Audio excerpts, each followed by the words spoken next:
Hi అందరికీ welcome to our channel. First time మన channel చూస్తున్నట్టయితే ఛానల్ని తప్పకుండా సబ్స్క్రైబ్ చేసుకోండి.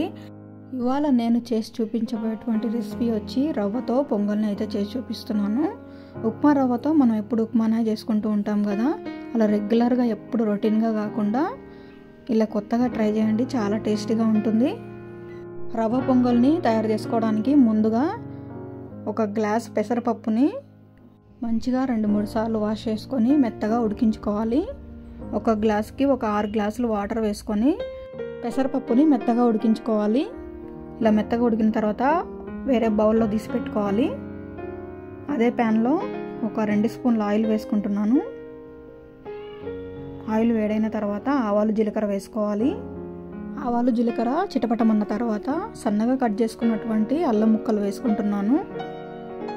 అల్లం ముక్కలు వేసుకోవడం ద్వారా పొంగల్ అనేది చాలా టేస్టీగా ఉంటుంది. అల్లం ముక్కలు వేసిన తర్వాత ఒక 2 పచ్చిమిర్చిని సన్నగా కట్ చేసుకొని వేసుకుంటున్నాను. అలాగే కొన్ని జీడిపప్పును వేసుకుంటున్నాను. జీడిపప్పు అనేది పొంగల్కి మంచి టేస్ట్ని ఇస్తుంది. అలాగే మనం పెసరపప్పు ఏ గ్లాస్తో తీసుకున్నామో అదే గ్లాస్తో ఉప్మా రవ్వని తీసుకోవాలి. గ్లాస్ ఉప్మా రవ్వని ఆయిల్లో వేసుకొని మీడియం ఫ్లేమ్ మీద అలా ఆయిల్లో కలుపుతూ వేయించుకోవాలి. ఇందులోనే ఒక 1/2 స్పూను పసుపు, అలాగే ఫ్రెష్గా ఉన్నటువంటి కొంచెం కరివేపాకు వేసుకుంటున్నాను. మొత్తం వేగిన తర్వాత ఉడికించి పక్కన తీసుకున్నాం కదా ఆ పెసరపప్పుని ఇందులో వేసేసుకోవాలి. ఇప్పుడు మొత్తాన్ని బాగా కలిసే విధంగా కలుపుకోవాలి. అడుగంటుకోకుండా స్టవ్ అనేది మీడియం ఫ్లేమ్ మీద పెట్టుకొని కలుపుకోవాలి. ఇలా అన్నీ మంచిగా కలిసే విధంగా కలుపుకున్న తర్వాత ఒక 3 గ్లాసుల వాటర్ అనేది పోసుకోవాలి. మనం రవ్వ ఏ గ్లాస్తో తీసుకున్నామో అదే గ్లాస్తో వాటర్ని తీసుకోవాలి. మనము ఇందులో ఇప్పటి వరకు సాల్ట్ అనేది యాడ్ చేయలేదు కదా. వాటర్ పోసుకున్న తర్వాత అన్నీ బాగా మిక్స్ అయ్యే విధంగా కలుపుకున్న తర్వాత సాల్ట్ని యాడ్ చేసుకోవాలి. అప్పుడైతేనే మనకి సాల్ట్ ఎంత పడుతుంది అనేది మనకు ఖచ్చితంగా తెలుస్తుంది. ఒక 1/2 స్పూను సాల్ట్ వేసుకుంటున్నాను. సాల్ట్ వేసుకున్న తర్వాత బాగా మిక్స్ చేసుకోవాలి. మంట అనేది లో ఫ్లేమ్లో మాత్రమే పెట్టుకోవాలి.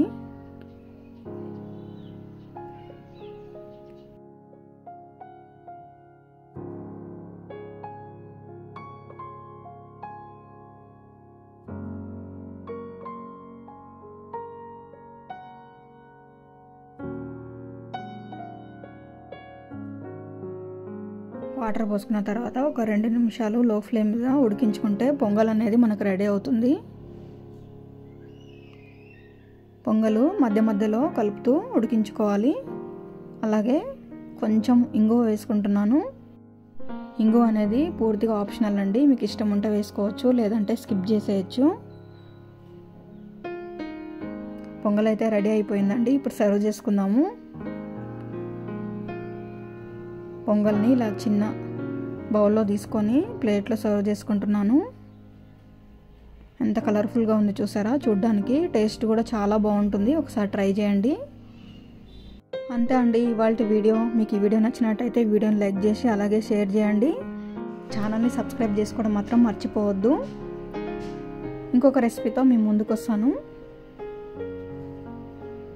ఉంటాను మరి. Bye bye.